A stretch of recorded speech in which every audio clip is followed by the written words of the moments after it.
Children's comprehension of television advertising. A.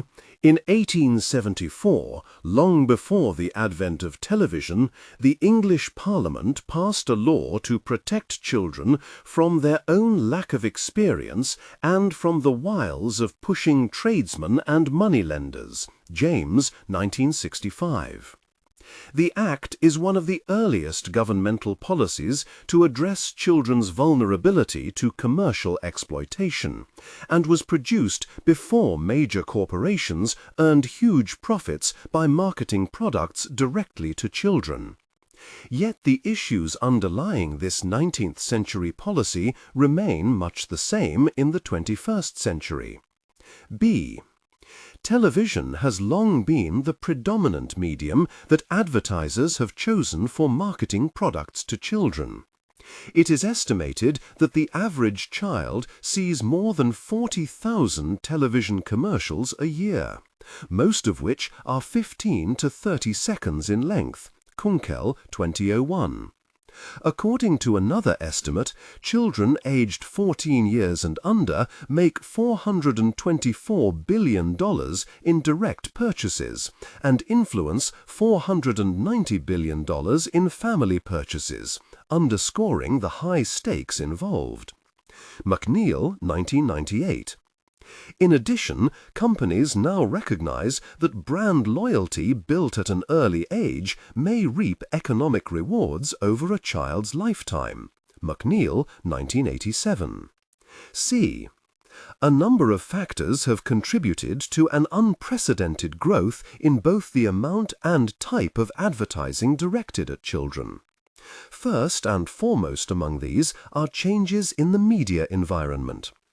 In decades past, television programming targeted at children was limited and relegated to time slots unpopular with their parents, such as Saturday mornings. Turo, 1981. Today, the number of channels received in the average U.S. home has escalated with the diffusion of cable television and satellite technologies. In this new multi-channel era, there are numerous national program services devoted exclusively to children. Naturally, these channels deliver significant amounts of child-oriented marketing messages.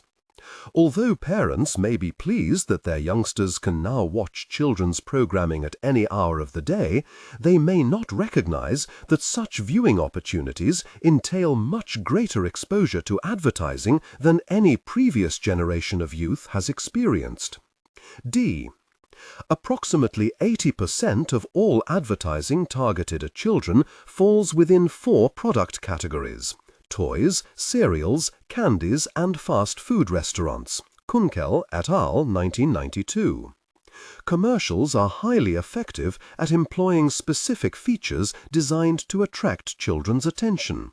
For example, they use the strategy of introducing unique sound effects and rapidly moving images. Greer et al., 1982.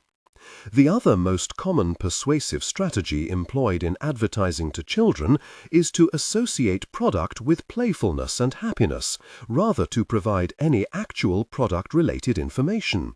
Kunkel et al., 1992. For example, a commercial featuring Ronald McDonald dancing, singing, and smiling in McDonald's restaurants without any mention of the actual food products available reflects a playful or happy theme. This strategy is also found frequently with cereal ads, which often include cartoon characters to help children identify the product. In contrast, most commercials fail to mention even the major grain used in each cereal. E. Another common feature of advertising to children is the use of product disclosures, such as batteries not included or each part sold separately. Studies make clear that young children do not comprehend the intended meaning of these disclaimers. For example, fewer than 1 in 4 kindergarten through 2nd grade children could grasp the meaning of "some assembly required" in a commercial. In contrast, the use of child-friendly language such as "you have to put it together" more than doubled the proportion of children who understood the qualifying message. Lieber et al., 1977. The phrase "part of a balanced breakfast" is also a frequent disclosure included in most cereal ads to combat the concern that sugared cereal holds little nutritional value for children. Research shows that most children below age 7 have no idea what the term balanced breakfast means. Palmer and McDowell, 1981. Rather than informing young viewers about the importance of a nutritious breakfast, this common disclaimer actually leaves many children with the misimpression that cereal alone is sufficient for a meal.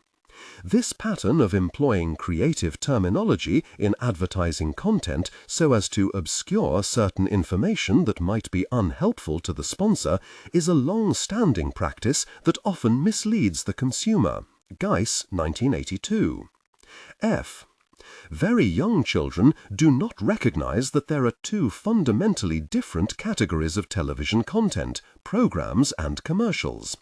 Most children below the age of 4 or 5 exhibit low awareness of the concept of commercials, frequently explaining them as if they were a scene in the program itself.